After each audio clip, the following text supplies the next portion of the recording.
নমস্কার বন্ধুরা, দেশি কিচেন ব্লগ চ্যানেলে আপনাদের সবাইকে স্বাগত। আজকে আমি নিয়ে এসেছি ছোটো মাছের একটি প্রিপারেশন। তো চলুন, আশা করি আপনাদের সকলের ভালো লাগবে আজকের এই রেসিপিটি। আপনারা যারা এই রেসিপিটি জানেন তারা তো জানেনই, আর যারা জানেন না তাদের জন্য এই রেসিপিটি। আর অবশ্যই যারা নতুন রাঁধুনি তারা এই রেসিপিটি খুব ভালোভাবে ফলো করতে পারবেন। আজকের রেসিপিটি হচ্ছে হাতে মাখা ছোটো মাছের চচ্চড়ি। তো চচ্চড়িটি তৈরি করা খুবই সহজ। তো চলুন চচ্চড়িটি আমরা তৈরি করে ফেলি। তো প্রথমেই আমি নিয়ে নিয়েছি পছন্দ মতন সবজি। সবজি বলতে শুধু এখানে আমি আলু আর বেগুনের ব্যবহার করেছি। আলু, বেগুন আর সাথে দিয়ে দিয়েছি রসুন কুচি আর কিছুটা পরিমাণ পেঁয়াজ কুচি। রসুন কুচি, পেঁয়াজ কুচি দেওয়ার পর দিয়ে দিলাম একটি কুচিয়ে নেওয়া টমেটো। ব্যাস, এখানে আর কোনো সবজি ব্যবহার করব না। অন্য সবজি ব্যবহার করা যেতে পারে, তবে আমার মনে হয় বেগুন আর আলু দিয়ে রেসিপিটি খুব বেশি ভালো হয়। তো যাই হোক, আমার পছন্দ মতন সবজি নিয়ে নিলাম। আপনারাও আপনাদের পছন্দ মতন সবজি এখানে ব্যবহার করতে পারেন। ও এখন সাথে দিয়ে দিলাম বেসিক মশলাগুলো। তো বেসিক মশলাগুলো কি সেটা দিয়ে দিলাম আমি এখানে একটু কাঁচা লঙ্কা চিড়ে, আর দিলাম পরিমাণ মতন নুন, হলুদ, আর একটু জিরে গুঁড়ো। ব্যাস, এখানে আর কোনো মশলার ব্যবহার আমি করব না। আর এখানে আমি এখন ব্যবহার করব পরিমাণ মতো সর্ষের তেল। সর্ষের তেলটা একটু বেশি করেই আমি এখানে ব্যবহার করব, যেহেতু এটা হাতে মাখা চচ্চড়ি। তাই সেক্ষেত্রে আমি কড়াইতে বেশি তেল না দিয়ে তেলটা আমি এখানেই ব্যবহার করব। তো আমার সব কিছু দেওয়া হয়ে গেল।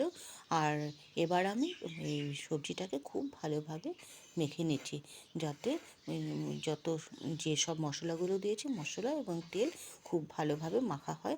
কারণ এটাকে আমি কড়াইতে দিয়ে আর খুব বেশি নাড়াচাড়া করব না, সেই জন্য আমি একবারেই সমস্ত মশলাটাকে মাখিয়ে নিচ্ছি। তো বন্ধুরা, যারা আপনারা নতুন রাঁধুনি বা যারা স্টুডেন্ট, তারা অবশ্যই এভাবে রান্নাটাকে অনায়াসে করে নিতে পারেন। তো যাই হোক, আমার এই মশলাগুলো মাখা হয়ে গেল। এবার আমি এখানে দিয়ে দেবো ছোটো মাছ। ছোটো মাছ বলতে যে কোনো ধরনের ছোটো মাছই দেওয়া যেতে পারে। আমি এখানে নিয়েছি কিছু পরিমাণ মৌরলা মাছ। এই সবজিগুলো আগে ভালোভাবে মাখিয়ে নিলাম। এবার আমি মাছটাকে দিয়ে দিলাম। তাই মাছটা দেওয়ার পর খুব আলতো করে আমি মাছটা সবজির সাথে মিশিয়ে নিচ্ছি। এভাবে আলগা আলগা করে মাছটাকে খুব ভালোভাবে মিশিয়ে নিয়ে আমি কড়াইতে বসিয়ে দেব। তো মাছটা আমার মেশানো হয়ে গেছে। একটু ভালোভাবে মিশিয়ে নিলে পরে আর কোনো অসুবিধা হয় না। আপনারা লক্ষ্য করেছেন বন্ধুরা, মাছটা কিন্তু আমি ভেজে নিইনি, কাঁচা মাছই আমি এখানে দিয়ে দিয়েছি। এই চচ্চড়িটা করতে গেলে কাঁচা মাছ দিয়ে করতে হয়। এবার গ্যাসে আমি একটি প্যান বসিয়ে দিলাম। প্যানের মধ্যে দিয়ে দিলাম খুব সামান্য পরিমাণ সর্ষের তেল। এখানে আমি খুব সামান্য তেল দিয়েছি, শুধু একটু ফোড়নটা ভেজানোর জন্য, যাতে তেলের মধ্যে ফোড়নটা ডুবে যায়। আর আমি এখানে কম তেল দিলাম, কারণ পরিমাণ মতন তেল কিন্তু আমি সেই মাখানোর সময় আমি তেলটা বেশি করে দিয়ে দিয়েছি। যাই হোক, এখানে আমি দিয়ে দিলাম তেলের মধ্যে একটি তেজপাতা, সামান্য পরিমাণ কালো জিরে এবং একটি পাকা মানে কাঁচা লঙ্কা। সেই লঙ্কাটা পেকে গেছে, এরকম একটি লঙ্কা দিলাম। কাঁচা লঙ্কা ফোড়নে দিলে এই চচ্চড়ির ফ্লেভারটা কিন্তু ভীষণই ভালো হয়। তো যাই হোক, এই ফোড়নটা দেওয়ার পর আমি হাতে মাখা যে সবজি এবং মাছটা ছিল, সেই মাছটা মেখে নিয়েছিলাম, সেই মাছটা আমি এখন প্যানের মধ্যে চাপিয়ে দিলাম। এবার আমি খুব বেশি নাড়াচাড়া করব না, সামান্য একটু মিশিয়ে দিয়েই আমি ঢাকা দিয়ে দেব। এই দেখুন বন্ধুরা, কতটা ভালো হয়েছে দেখতে। এটা কিন্তু গরম ভাতের সঙ্গে ভীষণই ভালো লাগে। তো অবশ্যই বন্ধুরা, যারা নাকি নতুন রাঁধুনি তারা বুঝতেই পারছেন রান্নাটি কতটা সহজ। এভাবে করে নিলে কিন্তু গরম ভাতের সঙ্গে খেলে পরে আর কোনো কিছুর দরকার পড়ে না। তো অবশ্যই আপনারা আপনাদের পরিমাণ মতন ঝাল দেবেন। তো এই দেখুন, আমি কিন্তু বন্ধুরা এখানে কোনো জলের ব্যবহার করিনি। এই সবজির থেকে যে জল বেরিয়েছে সেই জলেই রান্নাটা হয়ে যাবে। এই দেখুন কতটা জল ছেড়ে দিয়েছে।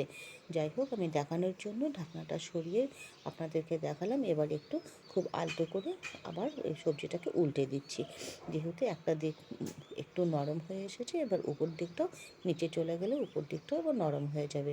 তো বন্ধুরা, আজকে রান্নাটি কিন্তু ভীষণই সহজ।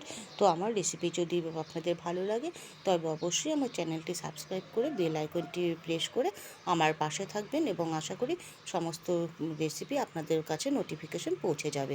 যখনই যেটা পোস্ট করব সেই নোটিফিকেশন আপনার কাছে পৌঁছে যাবে। তো বন্ধুরা, এভাবেই যদি এই রান্নাটি করা যেতে পারে তবে গরম ভাতের সঙ্গে কিন্তু ভীষণই ভালো লাগে। তো অবশ্যই জানাবেন বন্ধুরা যে আজকের রেসিপিটি আপনাদের কেমন লেগেছে। তো এই দেখুন, জলটা কিন্তু সম্পূর্ণ শুকিয়ে গেছে। এবার এই রান্নাটি আমার প্রায় হয়ে এসেছে। এটাকে আমি গরম ভাতের সঙ্গে পরিবেশন করব। গরম ভাতের সঙ্গে কিন্তু এই রেসিপিটি ভীষণই ভালো লাগে। রান্নাটি মোটামুটি হয়ে এসেছে। এবার আমি এটাকে নামিয়ে নেব। তবে অবশ্যই রান্নাটি ততক্ষণে করতে হবে যতক্ষণ পর্যন্ত খুব ভালোভাবে নিচটা ভাজা ভাজা না হয়ে যায়। ভাজা ভাজা যখন হয়ে যাবে তখনই মনে করতে হবে যে রান্নাটি হয়ে গেছে। তবে এই রান্নাতে আজকে আমি কোনো ধনেপাতা ব্যবহার করব না। তো শুধু ঘরোয়া মশলা উপকরণেই আমি রান্নাটা করেছি। আমার সমস্ত উপকরণ সবসময় আমি চেষ্টা করি ঘরোয়া উপকরণে রান্না করার। তো বন্ধুরা, অবশ্যই আমার রেসিপিগুলো আপনারা একবার ট্রাই করবেন। সম্পূর্ণ ভিডিওটি দেখার জন্য আপনাদের সকলকে ধন্যবাদ। সকলে ভালো থাকবেন, সুস্থ থাকবেন।